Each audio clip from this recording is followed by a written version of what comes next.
Salut tout le monde, c'est InfoTuto. Alors dans cette vidéo, je vous présente aujourd'hui une application online qui s'appelle MIT App Inventor dans sa version 2. Alors pourquoi la version 2? Parce que c'est un projet qui avait été lancé par Google, qui a été abandonné et qui est maintenant supporté, on va dire, et suivi par le MIT.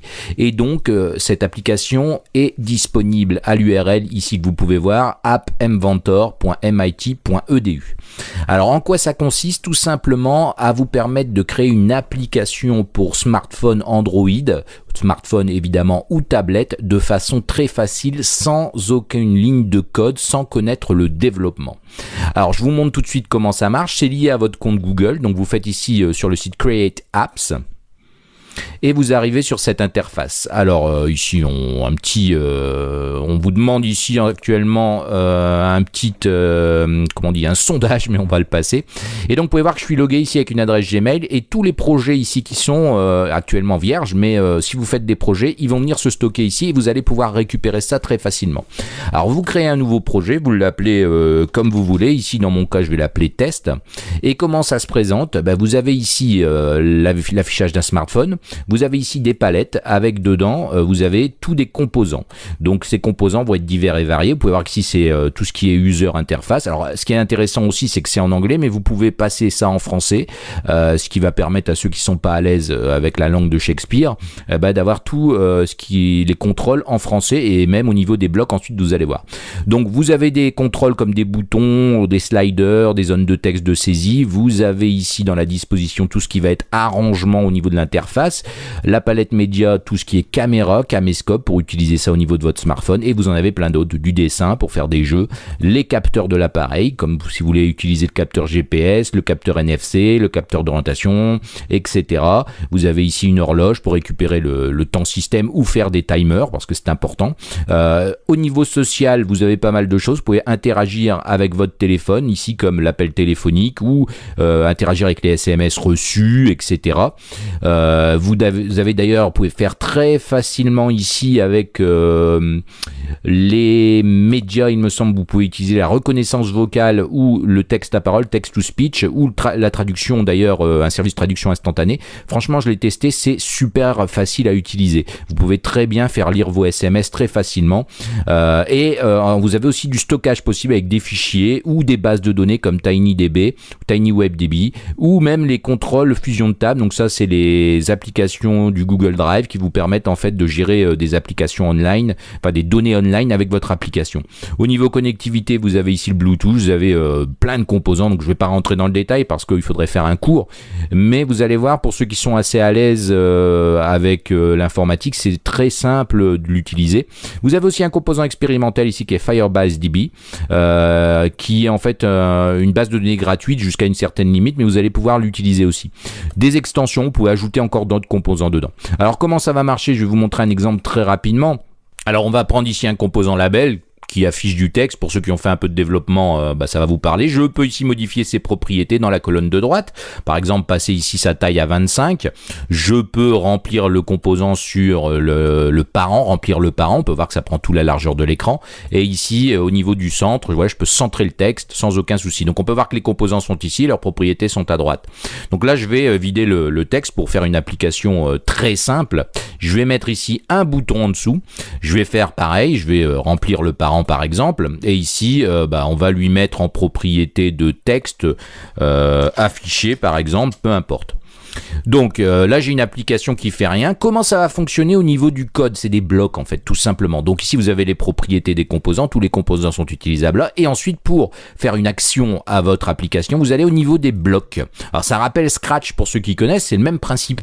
Et vous avez ici vos composants, vous avez des blocs incorporés qui vont vous permettre par exemple d'afficher du texte, faire des opérations mathématiques, arithmétiques, des blocs logiques pour envoyer vrai ou faux, égal et ou, des blocs de contrôle avec des conditions, avec des boucles, les variables si vous voulez initialiser des variables. Bon, et ici les événements, les événements et les propriétés liées aux composants. Donc par exemple ici si je prends mon bouton, j'ai ici en orangé tout ce qui va être événement. Donc je vais pouvoir par exemple choisir le clic.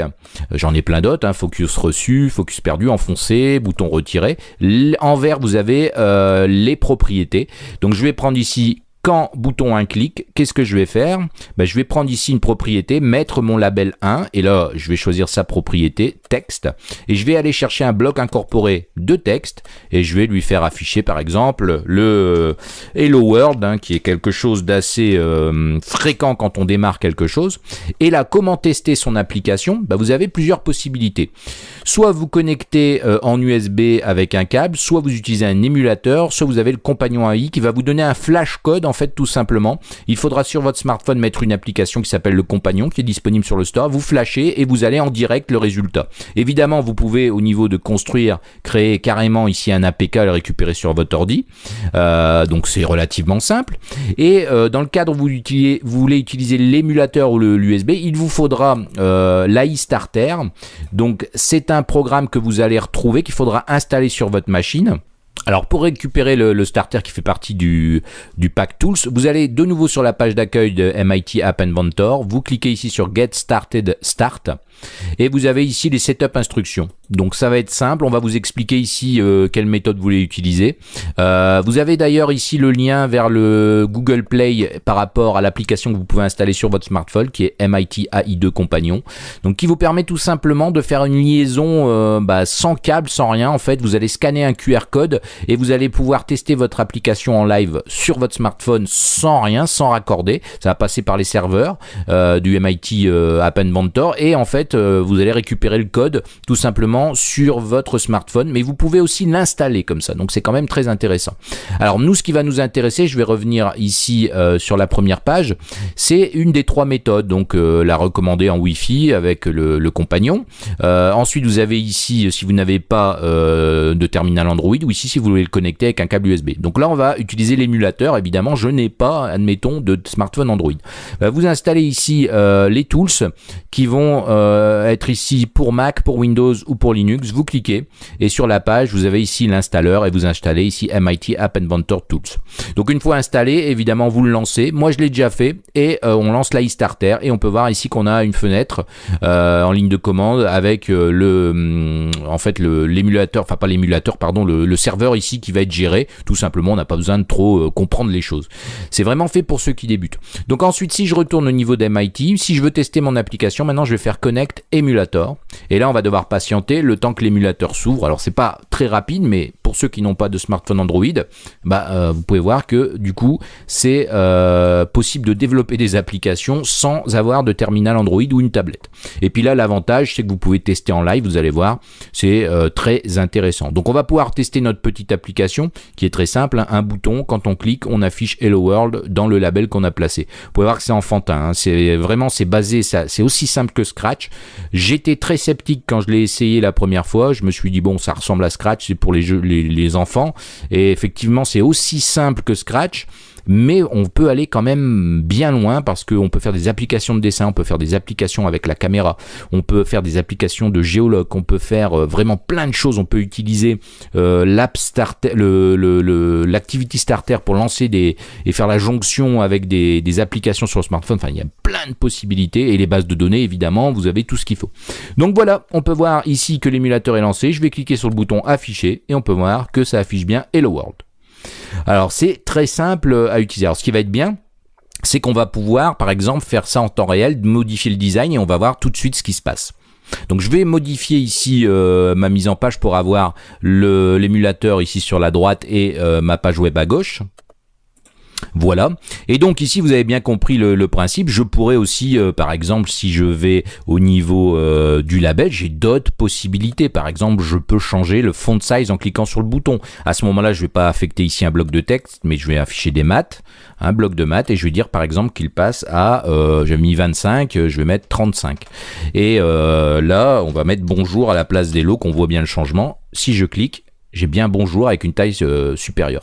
Et si je retourne dans la partie designer, je peux ici faire tout ce que je veux.